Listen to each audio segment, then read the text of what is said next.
जय हिंद एवरीवन, स्वागत है आपका वी नेशन ट्रिपल वन के एक नए एपिसोड में, जो आपके लिए लेकर आते हैं इंडियन डिफेंस की प्रमुख अपडेट्स को सबसे पहले। तो चैनल को सब्सक्राइब करना मत भूलिएगा। आज के अपने अपडेट की हम शुरुआत करने वाले हैं कावेरी इंजन को लेकर आई एक बहुत बड़ी अपडेट से। पहली अपडेट है कावेरी इंजन सर्टिफिकेशन को लेकर, और दूसरी अपडेट है ट्विटर पर ट्रेंड कर रहे फंड कावेरी इंजन प्रोग्राम को लेकर।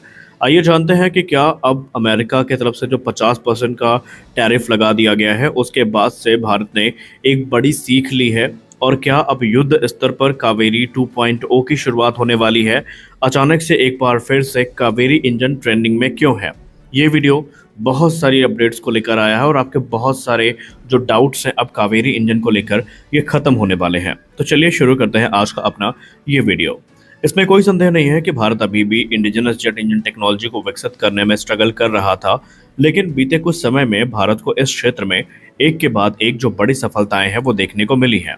और सबसे सिग्निफिकेंट माइलस्टोन था भारत के लिए, वो था कावेरी डेरिवेट इंजन, जो कि जीटीआरई की तरफ से विकसित किया गया है, जो कि डीआरडीओ की एक लैबोरेटरी है।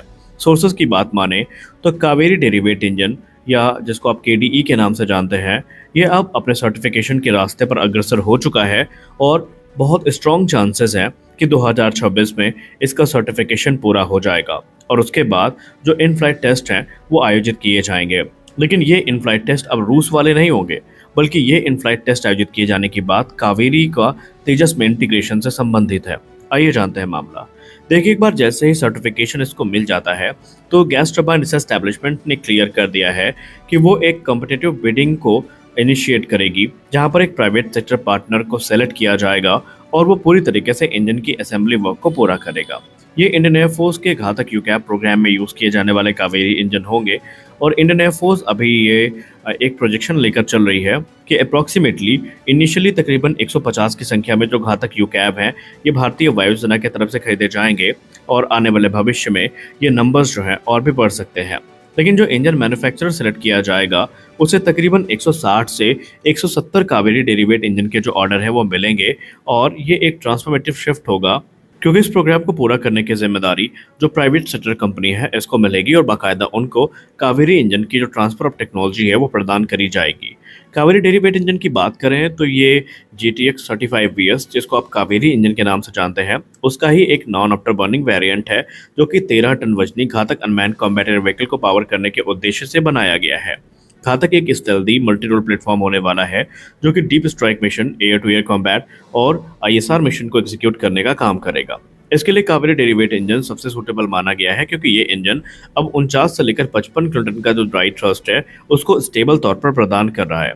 कावेरी डेरिवेट इंजन को इस प्रकार से ऑप्टिमाइज किया गया है कि इसकी फ्यूल एफिशिएंसी काफ़ी इंप्रूव हुई है, और इसका इंफ्रारेड सिग्नेचर भी काफ़ी कम हुआ है, और ये घातक जैसे प्लेटफॉर्म के लिए एक आदर्श इंजन बन चुका है, जो कि उसको लॉन्ग एंड्योरेंस मदद करेगा, जहां पर घातक यूकैप इस इंजन की सहायता से 30,000 फीट के एल्टीट्यूड पर उड़ान भरने में सक्षम होगा। सबसे खास बात तो ये है कि इसको बनाने में एडवांस मटेरियल्स का इस्तेमाल किया गया है, और इसमें जो नया फैन यूज़ किया गया है वो हमें 3.4:1 के प्रेशर रेशियो के साथ देखने को मिलता है। वहीं इसमें high inlet pressure distortion tolerance भी हमें देखने को मिलता है, जो कि सर्पेंटाइन एयर इनटेक्स के लिए है। इसके अलावा स्टेल्थ डिज़ाइन के साथ इसकी जो कंपैटिबिलिटी है वो भी काफ़ी बेहतरीन है।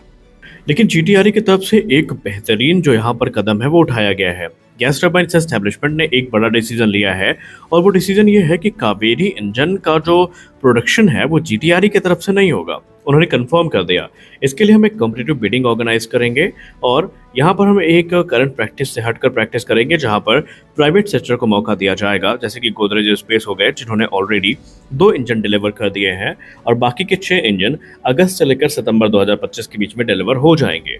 सोर्सेज इंडिकेट करती हैं कि जीटीआरई यहाँ पर जो ये कंपटीशन रखेगी बिडिंग का, इसमें जो भी जीतेगा उसके ऊपर ये जिम्मेदारी होगी कि वो पूरे कावेरी डेरिवेट इंजन की मैन्युफैक्चरिंग करेगा। इसमें उनको सही सेलेक्ट किया जाएगा जो कंपनियां पूरा कावेरी इंजन बनाने में सक्षम है, जिसमें क्रिटिकल सिस्टम भी शामिल है, जैसे कि कंप्रेसर हो गया, कंबस्टर हो गया, टरबाइन हो गया। जो कंपनियां ये सब कुछ बनाने में सक्षम होंगी उनको ही यहाँ पर मौका दिया जाएगा, और जो विनिंग बिडर होगा, जो बिडर इस पूरे कंपटीशन को जीतेगा, उसे गैस टरबाइन एस्टैब्लिशमेंट से ट्रांसफर ऑफ टेक्नोलॉजी मिलेगी, और वो कंप्लीट लोकल प्रोडक्शन करेगा इस इंजन का। ये इंजन भारत इनिशिएटिव के लिए काफ़ी महत्वपूर्ण है, क्योंकि इसके तुरंत बाद जो कावेरी 2.0 वेरिएंट है इसकी शुरुआत होगी, और जो कि F404 का एक रिप्लेसमेंट माना जा रहा है। अब जो कॉम्पिटिटिव बिडिंग होने वाली है प्रोसेस, इसमें मेजर प्लेयर्स को अट्रैक्ट करने का प्रयास किया गया है, जैसे कि लार्सन टोब्रो हो गया, गोदरेज एरोस्पेस हो गया, टाटा एडवांस सिस्टम लिमिटेड हो गए। ये सारी कंपनियां एक्सपीरियंस को भी होल्ड करती हैं और इनके पास एडवांस एरोस्पेस मैन्युफैक्चरिंग यूनिट भी है। फॉर एग्जाम्पल, अगर हम लार्सन एंड टोब्रो की बात करें तो ये ऑलरेडी घातक एयरफ्रेम में डेवलपमेंट कम प्रोडक्शन पार्टनर की भूमिका का निर्वहन कर रहे हैं और इन्हें फ्रंट रनर भी माना गया है। और अगर हम एक ट्विटर पोस्ट की बात माने तो इन्होंने ऑलरेडी अपनी जो फैब्रिकेशन में प्रोटोटाइप फैब्रिकेशन में अपना रोल है उसको काफ़ी उल्लेखनीय बनाया है। अब ट्रांसफर ऑफ टेक्नोलॉजी की जहाँ तक बात रही तो इसमें सभी जो एडवांस मैन्युफैक्चरिंग टेक्निक है, जैसे कि मटेरियल सोर्सिंग हो गई, ये सारी चीज़ें प्रदान करी जाएंगी, टेक्निकल नो हाउ प्रदान किया जाएगा। और जो सेलेक्टिव कंपनी होगी वो तकरीबन 170 कावेरी डेरिवेट इंजन का निर्माण करने वाली है भविष्य में, और इनका इस्तेमाल जो घातक यूकैप प्रोग्राम है वो किया जाएगा। यहाँ पर यह भी माना जा रहा है कि एडिशनल 10 से 20 जो इंजन हैं इन्हें स्पेयर्स और टेस्टिंग के लिए रिक्वायरमेंट होगी, तो इनकी भी रिक्वायरमेंट प्राइवेट सेक्टर कंपनियों की तरफ से ही पूरा किया जाना है। घातक यूकैप के लिए तो ये ज़रूरी है, लेकिन इस समय अगर आप ट्विटर पर एक्टिव हैं तो आपने एक नए ट्रेंड को ज़रूर सुना होगा, और वो है फंड कावेरी इंजन। दरअसल ये क्यों है? देखिए, इसका सीधा जुड़ाव अमेरिका से है।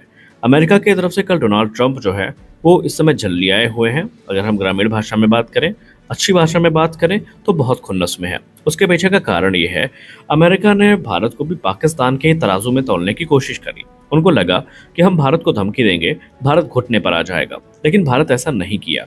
भारत ने अमेरिका को जवाब दिया। भारत ने कहा कि हमारे लिए हमारे हित सबसे पहले हैं, हम किसी के दबाव में आकर निर्णय नहीं लेंगे, और इससे अमेरिका खुन्नस में है। और कल आप सब ने ट्रंप का वो स्टेटमेंट सुना जहां पर उन्होंने कहा कि अभी तो ये टैरिफ शुरुआत है, हमारे पास जो सेकेंडरी ऑप्शंस हैं हम उनका यूज़ भी करेंगे। यानी कि उन्होंने जो आगे के कह सकते हैं अपने प्रतिबंधों के बारे में पहले ही इंडिकेशन दे दिया। अब रक्षा क्षेत्र में बात ये चल रही है कि अमेरिका को जब ये लगेगा कि उनकी धमकियां काम नहीं कर रही हैं तो निसंदेह वो भारत के डिफेंस प्रोजेक्ट को इम्पैक्ट करने का प्रयास करेंगे। और ऐसे में सबसे बड़ा डर भारत में ये है कि कहीं ऐसा ना हो कि जो इंजन प्रोग्राम है यही बाधित हो जाए। यानी कि हो सकता है F414 में अड़ंगा लग जाए या F404 प्रोग्राम में अड़ंगा लग जाए, क्योंकि यदि ऐसा हुआ तो भारत के लिए समस्याएं काफ़ी बढ़ेंगी। तो इसीलिए अब यहाँ पर क्लियर हो चुका है कि कावेरी सर्टिफिकेशन जैसे ही होता है तुरंत वहाँ पर युद्ध स्तर पर कावेरी 2.0 का काम शुरू हो। और जैसी इंडिकेशन नजर आ रही है, GTRE ने पहले भी कहा है कि सिर्फ 7 से 8 वर्षों में हम इंजन बनाकर दे सकते हैं। यानी अगर ऐसा होता है, GTRE वाकई ये करने में सक्षम है, तो ये भारत के लिए सबसे बड़ी जीत होगी, क्योंकि अमेरिका के पास फिर धमकी देने के लिए कुछ खास रह नहीं जाएगा। अमेरिका अभी भी जेट इंजन डील को एक हथियार के तौर पर यूज़ कर रहा है और अभी तक ये डील फाइनलाइज नहीं हो पाई है। कुछ रिपोर्ट तो ये भी इंडिकेशन दे रही है, र्यूमर्स की ही बात कर लें, कि अमेरिका हो सकता है जो डील की प्राइस है उसको बढ़ा सकता है या कोई और अवरोध उत्पन्न कर सकता है। ऐसी कोई भी स्थिति भारत के पक्ष में बिल्कुल भी नहीं होने वाली। तो इस वीडियो में बस इतना ही, मिलते अगले वीडियो में, तब तक के लिए जय हिंद।